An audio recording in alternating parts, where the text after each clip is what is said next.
Hello दोस्तों, तो आप लोगों का स्वागत है हमारे यूट्यूब कोचिंग सेंटर में। तो आज हम पढ़ने वाले हैं विलोपन विधि। विलोपन विधि को किस तरह से बनाया जाता है हम आपको अच्छा से समझाएंगे। और आपको अगर विलोपन विधि अच्छा से समझना है तो हमारे अंत तक वीडियो तक बने रहना है।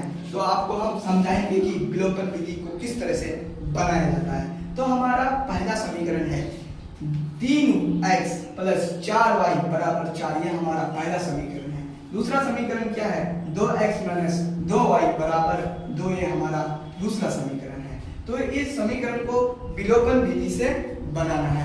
आइए देखते हैं विलोपन विधि को किस तरह से बनाया जाता है। सबसे पहले हम लिखेंगे प्रश्नानुसार। क्या लिखेंगे? प्रश्नानुसार। क्या लिखेंगे? पहले क्या लिखेंगे? प्रश्नानुसार लिखेंगे।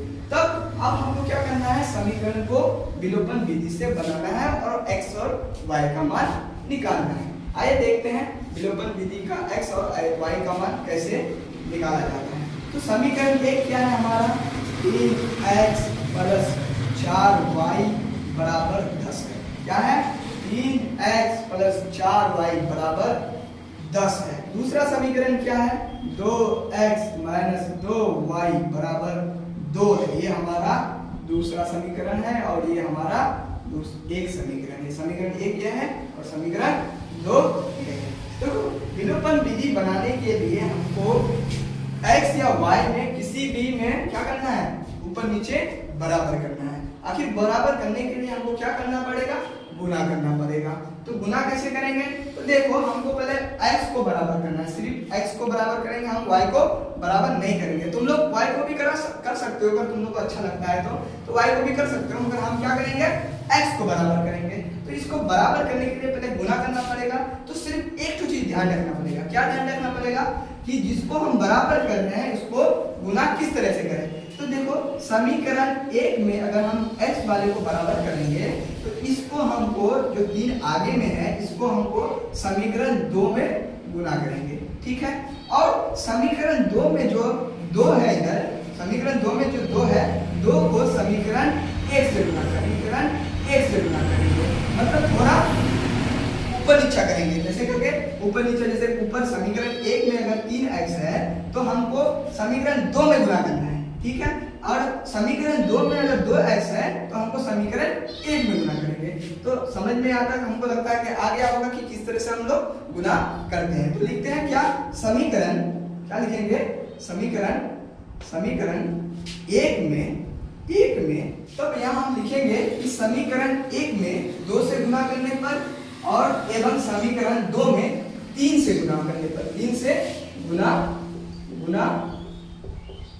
करने पर तो हमको ये लिखना पड़ेगा ना कि समीकरण 1 में किससे गुना किए और समीकरण 2 में किससे गुना किए। तो हम लिख दें कि समीकरण 1 में 2 से गुना किए और समीकरण 2 में 3 से गुना किए। तो आप देखो, गुना कर दिए तो आप उसको गुना करना पड़ेगा। 3 को अगर 2 से गुना करेंगे तो क्या होगा? 6x होगा। इसके बाद 4y को अगर 2 से गुना करेंगे तो क्या होगा? 8y होगा। और 10 को अगर 2 से गुना करेंगे तो क्या होगा? 10 दूनी 20 हो जाएगा। समझ में आया यहाँ तक? दूसरा फिर क्या करेंगे? दूसरा भी तो गुना है। दूसरा समीकरण भी तो गुना है। किससे? 3 से गुना है। तो गुना करेंगे ना, 2x को अगर 3 से गुना करेंगे तो क्या हो जाएगा? 6x हो जाएगा। उसके बाद माइनस से तो माइनस ले लेंगे। 2y को अगर 3 से गुना करेंगे तो क्या हो जाएगा? 3 दूनी 6 हो जाएगा, 6y हो जाएगा। उसके बाद अब देखो, 2 को अगर 3 से गुना करेंगे तो 3 दूनी 6 हो जाएगा। तो हमारा यहाँ तक हो गया। तो हम गुना करके कर लिए। अब इसको क्या करेंगे? हल करेंगे। अब देखो, बढ़िया से समझो, यहाँ पे अगर प्लस छुपा हुआ है तो इसको क्या करेंगे? साइन चेंज करेंगे। तो यहाँ क्या हो जाएगा? माइनस हो जाएगा। अब यहाँ पे माइनस है तो यहाँ क्या हो जाएगा? प्लस हो जाएगा। और यहाँ प्लस है तो क्या हो जाएगा? माइनस हो जाएगा। अब देखो, इसको क्या करेंगे? फिर इसको घटाएंगे। क्या घटाएंगे? घटाएंगे। क्या करेंगे? घटाने पर। क्या करेंगे? इसको घटाने पर। तो देखते हैं, घटाते हैं। तो देखो, 6x को 6x से अगर घटाएंगे तो क्या हो जाएगा?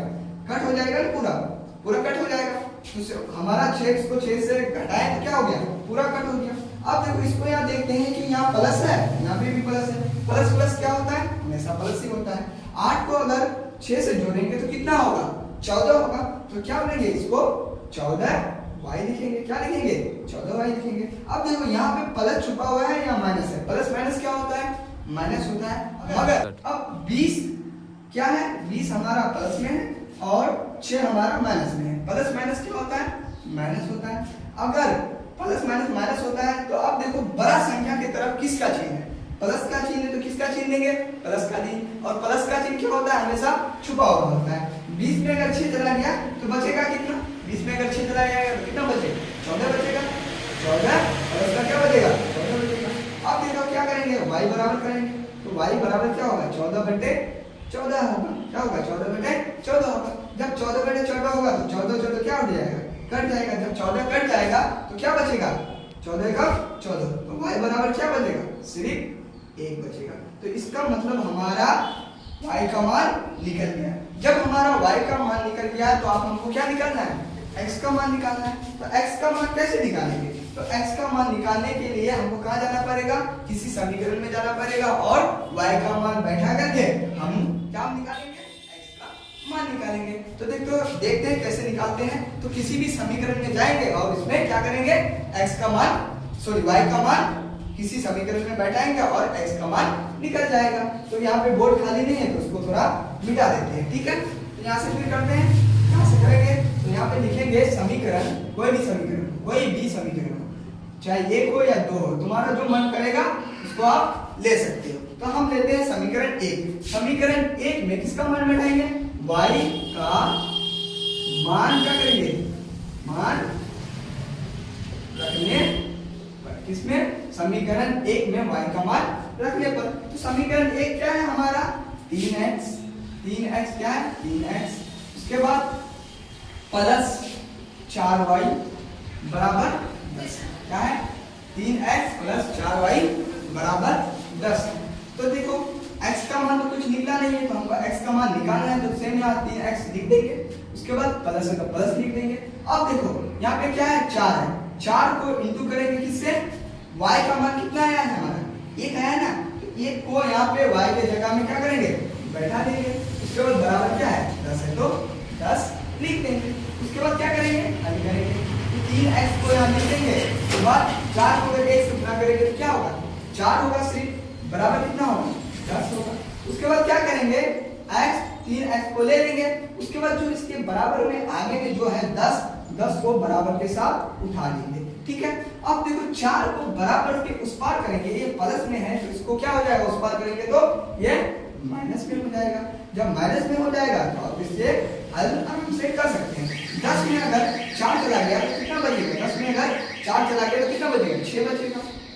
क्यों बचेगा 6 बचेगा। और देखो बड़ा संख्या की तरफ क्या है प्लस का चिन्ह है तो इसीलिए यहाँ पे क्या दिया हम प्लस का चिन्ह दिए। उसके बाद x बराबर क्या हो जाएगा 6/3 हो जाएगा। अब इसको काटेंगे ना 3 से कट रहा है ना तो 3 से काट देंगे 3 एकम 3 6। इसका मतलब हमारा x बराबर क्या आ गया 2 हो गया। x बराबर 2 आ गया। तो हमको क्या हो गया हमको क्या मिल गया x का y का भी मान निकल गया और x का भी मान निकल गया। जब मान निकल गया तो इसको क्या लिखेंगे अतः x बराबर क्या आ गया 2 आ गया और y बराबर क्या आ गया 1 आ गया। तो हमको लगता है कि आप लोगों को हमारा विधि समझ में आ गया होगा। तो अगर आपको हमारा वीडियो अच्छा लगा है तो आप हमारे वीडियो में लाइक सब्सक्राइब जरूर करें। और आप लोगों को अगर इस मेथड में किसी चीज का डाउट है तो आप कमेंट में हमको बता सकते हैं और हम लोग कमेंट आपका जरूर करेंगे। ठीक है बाय।